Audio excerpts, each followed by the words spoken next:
बिस्मिल्लाहिर्रहमानिर्रहीम। खबर नईम हाशमी ऑफिशियल में अपने तमाम दोस्तों को सलाम पेश करता हूँ। नाज़रीन गिरामी, आपने मेरी पिछली कहानी शहला की जवानी को जितनी पजीराई बख्शी, मैं उसके लिए आपका बहुत मशकूर हूँ। हमारी आज की कहानी का उन्वान है छोटी सी एक लड़की। नाज़रीन गिरामी, यह छोटी सी एक लड़की लाहौर की एक पसमानदा बस्ती में अपनी माँ के साथ रहा करती थी। बाप मर चुका था और वाहद जरिया मुआश उसका बड़ा भाई था जो कहीं मजदूरी करता था, और मजदूरी के जो पैसे आते थे उससे इन तीनों अफराद का रोटी पानी चलता था। ये छोटी सी एक लड़की, मैं इसका नाम नहीं लेना चाहता, मैं बाज़ वजूहात की बिना पर मैं कोई फर्जी नाम भी आपके सामने पेश कर सकता हूं, लेकिन मैं इस लड़की का नाम नहीं लेना चाहता, फर्जी नाम भी नहीं आपकी खिदमत में पेश करना चाहता, क्योंकि जितनी ये सच्ची कहानी है उसके लिए लड़की का नाम लेना जरूरी नहीं है। ये लड़की 7वीं या 8वीं जमात में पढ़ती थी और जिस मोहल्ले में रहती थी, वो जब स्कूल जाती या स्कूल से वापस आती तो मोहल्ले के लड़के उसे तंग किया करते थे, उसे छेड़ा करते थे। वो रोजाना घर में जब वापस आती स्कूल में, अपना जो बस्ता है वो एक कोने में फेंक दी और रोना शुरू कर देती और माँ को बताती कि आज उसको मोहल्ले के किस किस लड़के ने कैसे कैसे छेड़ा है, कैसे कैसे तंग किया है। माँ उसे कहती कि बेटा कोई बात नहीं, ये बच्चे जो है ये ऐसे ही करते हैं, आप आराम से खामोशी से चली जाया करो और वापस आ जाया करो। और ये बात माँ ने अपनी बेटी से कहा जो 7वीं या 6ठी जमात में पढ़ती थी कि ये बात बेटा अपने भाई को कभी ना बताना, क्योंकि अगर तुमने अपने भाई को ये बात बता दी तो वो गुस्से में आकर पता नहीं क्या कर बैठे। नाज़रीन गिरामी, एक दिन उस बच्ची को मोहल्ले के लड़कों ने कुछ बहुत ज्यादा तंग किया। बच्ची आई, बच्ची ने अपना बस्ता जो है वो जोर से फेंका और फूट फूट के रोने लगी। माँ बेटी को सीने से लगाए दिलासे दे रही थी, तसल्लियां दे रही थी और कह रही थी कि मैं उनके बच्चों के घरों में जाऊंगी, उनकी माओ से बात करूंगी। और बच्ची थी कि उसका रोना ही खत्म नहीं हो रहा था। अचानक क्या होता है कि जब बच्ची जोर जोर से दाड़े मार मार कर रो रही है और माँ उसे खामोश करा रही है, तो उस बच्ची का बड़ा भाई घर में एंटर होता है। भाई ने बहुत सारी बातें सुन ली और बहुत सारी बातें समझ ली। उसने ना माँ से कुछ पूछा, ना बहन छोटी से कुछ पूछा। घर से एक छुरी निकाली सब्जी काटने वाली और बाहर गली में चला गया। उसे वहां जो जो बच्चा मिला उसने उसको मशकूक समझ के छुरियों के वार करता रहा। छुरियों के वार 3-4 लड़कों पे हुए, जिनमें से एक लड़का मौके पर ही दम तोड़ गया। पुलिस आई और उस लड़की जिसकी कहानी है उसके बड़े भाई को गिरफ्तार करके ले गई। गिरफ्तार करके ले गई। अब माँ थी और बेटी थी। माँ ने बेटी को स्कूल जाने से मना कर दिया और मोहल्ले में बाज लोग तरस खा के इन माँ बेटी को 2 वक्त की रोटी भेज दिया करते थे। अदालत में मुकदमा चल रहा था इस लड़की के जिसकी ये कहानी है उसके बड़े भाई के खिलाफ। ये मुकदमा 6 महीने साल तक चलता रहा, लेकिन उस लड़के की तरफ से कोई वकील पेश ना हुआ, क्योंकि ये माँ बेटी अपने बेटे और भाई को बचाने के लिए इतनी सख्त नहीं रखती थी कि वो वकील कर सकें। इस मुकदमे की समाप्त के बाद सिविल अदालत उस नौजवान को जिसके हाथों मोहल्ले का एक लड़का इसलिए कत्ल हुआ कि वो उसकी बहन को छेड़ा करता था। अदालत ने सजाए मौत सुना दी। अदालत उसे सजाए मौत सुनाती है और उसके बाद उसको लाहौर से साहिवाल, जो उस वक्त मंटगुमरी कहलाता था, मंटगुमरी जेल में भेज दिया गया। मंटगुमरी जेल एक कच्ची जेल है, जो आज भी कच्ची है। उसकी दीवारें जो है मिट्टी से बनी हुई है और ये बहुत मुश्किल जेल समझी जाती है पंजाब में कि यहाँ जेल काटना कोई आसान काम नहीं होता। तो होता क्या है कि माँ बेटी के पास इतने पैसे भी नहीं होते कि वो अपने बेटे और भाई को मिलने के लिए साहिवाल जा सके। उसी जमाने में जिस मोहल्ले में ये माँ बेटी रहती थी, उस मोहल्ले के एक नौजवान ने LLB किया और वकालत शुरू की, इंटर्नशिप शुरू की। उस नौजवान वकील ने इन माँ बेटी से कहा कि मैं सिविल कोर्ट में आपकी तरफ से एक अर्जी डालता हूं कि आपके बेटे और भाई को साहिवाल से लाहौर मुंतकिल कर दिया जाए ताकि आप आसानी से उनको मिल सके। दरखास्त दायर कर दी गई। वो वकील उस नौउम्र लड़की को लेके साथ अदालत में जाता रहा, पेशी पे पेशी पड़ती रही, लेकिन समाअत उस दरखास्त की ना हो सकी जिसमें इस्तदा की गई थी कि इस लड़की के भाई को लाहौर शिफ्ट कर दिया जाए, क्योंकि ये गरीब माँ बेटी साहिवाल जाने का किराया नहीं रखती। इनके पास सकत नहीं है कि साहिवाल जाए हफ्ते में एक दफ़ा या 2 दफ़ा, जो मुलाकात का टाइम होता है। नाज़रीन गिरामी, मैं आपको बताता चलूँ कि ये कहानी जो मैं आपको सुना रहा हूँ इंतहाई पेचीदा रुख इख्तियार करने जा रही है और अब आपको मैं कहानी के दूसरे मरहले की तरफ लेके जाता हूँ। एक दिन उस नौजवान वकील ने पेशी के मौके पर उस नौउम्र लड़की से कहा कि जब जज तुम्हारी तरफ देखे तो तुम जज को आंख मार देना। क्या कहा कि जब जज तुम्हारी तरफ देखे तो तुम जज को आंख मार देना, और ऐसा ही हुआ।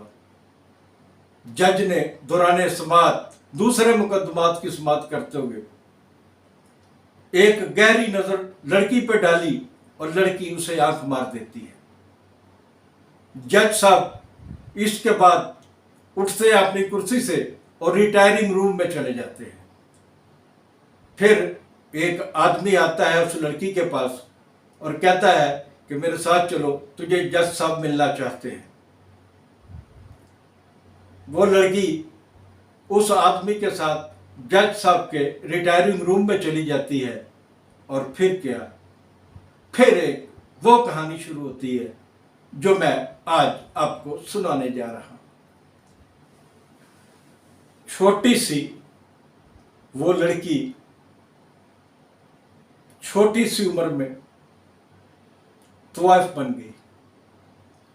उसको अपनी माँ का और अपना पेट पालने के लिए, भरने के लिए रास्ता मिल गया। उस लड़की ने किसी नायिका को या किसी नायिका के अड्डे को तो ज्वाइन नहीं किया। वो पैदल सड़कों पे घूमती और कोई ना कोई गाहक उसे मिल जाता। उस लड़की को मैंने पहली बार माल रोड पे देखा। उस वक्त माल रोड पे इतनी शिद्दत का रश नहीं हुआ करता था। वो मैं उसको देखता और सोचता कि ये मेरी जब लड़की से मुलाकात हुई तो शदीद गर्मियों के दिन थे, शिद्दत से गर्मी पड़ रही थी। तो मैं गोगो रेस्टोरेंट के करीब बैठा, बल्कि गोगो रेस्टोरेंट के बाहर बैठा, उस लड़की को बार बार देख रहा था कि कभी वो अल-फलाह तक जाती और फिर वापस आती और मस्जिद शुदा पर आकर दोबारा वो अल-फलाह की तरफ चलना शुरू कर देती। और इसी दौरान कोई ना कोई बूढ़ी उम्र का आदमी जो है वो उसके साथ गुफ्तगू में शरीक होता, और फिर मैं देखता कि वो आदमी जो अक्सर बूढ़े होते थे वो उस बच्ची को लेके कहीं चले जाते। एक दिन उस लड़की के साथ मैंने एक नौजवान को बातें करते सुना, जो लड़का मेरा वाकिफ था। लड़का उस लड़की से मिलने के बाद हमारी तरफ गोगो रेस्टोरेंट की तरफ आया, तो मैंने उससे पूछा कि क्या तुम इस लड़की को जानते हो? तो उसने कहा, हाँ, ये लड़की मेरी बहन बनी हुई है। इसके अलावा उसने कुछ नहीं कहा, ये लड़की मेरी बहन बनी हुई है। मैंने कहा, क्या तुम मुझे इससे मिलवा सकते हो? तो उस लड़के ने कहा, क्यों नहीं। वो लड़का दोबारा उस बच्ची के पास जाता है, उसे गोगो रेस्टोरेंट की तरफ लाता है। मैं उस लड़की को, छोटी सी बच्ची को लेके गोगो के अंदर चला जाता हूं, और वो लड़की मुझे अपनी कहानी सुनाती है। वो बताती है कि वो रोजाना इसी तरह घर से निकलती है, और ये मैं आपको बताऊं कि उसने जो लिबास पहना होता था लड़की ने, वो स्कूल का यूनिफॉर्म होता था, जो सरकारी स्कूलों का यूनिफॉर्म पुराने जमाने में होता था, उसी तरह का वो यूनिफॉर्म पहना करती थी वो लड़की।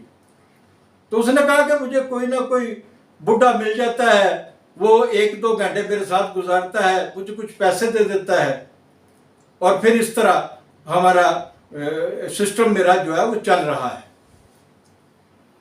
फिर एक दिन उस लड़की की माँ को ये पता चल गया कि ये लड़की कहाँ जाती है। लड़की की माँ ने अपनी बेटी पर घर के दरवाजे बंद कर दिए और कहा कि अगर तुम राह रास्त पर नहीं आ सकती तो मेरे घर से चली जाओ। उस लड़की ने अपनी माँ के घर, अपने घर जाना छोड़ दिया। मैंने आपको बताया कि उस लड़की ने किसी नायिका को या उसके अड्डे को ज्वाइन नहीं किया था। अब लड़की का दिन तो गुजर जाता, लेकिन रातें गुजारना उसके लिए मुश्किल था। रातों को वो कहां कहां सोती। उसने मुझे अजीबो गरीब बेशुमार कहानियां सुनाई। उन कहानियों में एक बात यह भी थी कि समनाबाद में, उस वक्त समनाबाद सिर्फ एन ब्लॉक तक महदूद था। अदाकारा नगमा ने एक कोठी बनाई थी, और वो कोठी जो है बंद थी, क्योंकि नगमा बेगम जो है जब बहुत बड़ी एक्ट्रेस बन गई तो उन्होंने अपना घर नया बनवाया मॉडल टाउन में, और इस कोठी को ताला लगा दिया। तो उस लड़की ने बताया कि मैं नगमा दी कोठी, नगमा की कोठी जो थी, ये नगमा दी कोठी के नाम से स्टॉप के तौर पे भी मशहूर थी। पक्की ठठी और शबाब चौक के दरमियान एक स्टॉप आता था जिसे नगमा दी कोठी स्टॉप कहा जाता था, और यहाँ रहने वाले लोग बसों और वैगनों से उतरा करते थे। वो लड़की इस तरह रातें गुजारती रही कि वो देर गए अगर कोई गाहक उसे छोड़ देता कि जाओ अब तुम चली जाओ, मैं तुम्हें रख नहीं सकता, तो वो लड़की इस किस्म की जगहों पे जाती और वहां जाकर उसकी दीवार या जो उसका फाटक था उसको फलांगती, छत पे चली जाती और छत पे जाके सो जाती। दिन चढ़ता तो वो उठती, दोबारा अपना आपको ठीक करती और नए गाहक की तलाश में मार रोड या किसी और जगह चली जाती। इस तरह ये लड़की वक्त अपना गुजारती रही। पता नहीं कितने साल इस लड़की ने इस तरह का वक्त गुजारा। फिर मेरा वो दोस्त जिसने मुझे इस लड़की से मिलवाया था, उसके एक और दोस्त ने उस लड़की से शादी कर ली। इस नौउम्र बच्ची से शादी करने वाला रोजगार पे नहीं था, बेरोजगार था, आवारागर्द था, और रोज़ाना शराब भी पीता था। उसने शादी शायद अपने अखराजात पूरे करने के लिए की उस लड़की के साथ। वो आदमी मर गया। वो लड़की जिसको उसकी माँ ने कहा था कि तुम अपना ये धंधा छोड़ दो वरना मेरे घर ना आया करो, अपनी माँ के मर जाने के बाद वो उसी घर में चली गई। फिर अरसा है दराज के बाद, कई सालों के बाद उसका मुझे फ़ोन आता है। मैं उसकी आवाज़ पहचान लेता हूँ। वो मुझे अपने घर का पता बताती है और कहती है कि मुझे आपसे इंतहाई ज़रूरी बात करनी है, आप मेरे घर आ सकते हैं। मैं उसके घर गया। उसका जो एक वीरान सा मोहल्ला था, छोटी छोटी पतली पतली गलियां, और वहाँ सीवरेज का भी कोई इंतज़ाम नहीं था। मैं उसके घर गया। उसने दरवाज़ा खोला। वो शायद एक ही कमरे का या 2 कमरों का घर था। एक चारपाई बिछी हुई थी और 2 कुर्सियां रखी हुई थी। एक कुर्सी पे मैं बैठ गया और एक कुर्सी पे वो लड़की। और बताऊं आपको, जो चारपाई थी वहां कौन बैठा था? वहां उसकी उसी उम्र की 3 बेटियां बैठी हुई थी जिस उम्र में उसको इस धंधे में आना पड़ा था। उसने मुझसे कहा कि ये लड़कियां जवान हो गई हैं और ये मैं डरती हूं कि कहीं उसी रास्ते पे ना चल पड़े जिन रास्तों से मैं गुजरी हूं। मैं चाहती हूं कि इन्हें मॉडलिंग की दुनिया में ले आऊं। क्या आप मेरी कोई मदद कर सकते हैं मेरी बेटियों को मॉडल बनाने के लिए? शुक्रिया, बहुत शुक्रिया। आज की कहानी आप ख़त्म होती है। नाज़रीन गिरामी, आपसे फिर गुजारिश है, खावर नईम हाशमी ऑफिशियल को सब्सक्राइब करें। खुदा हाफिज़।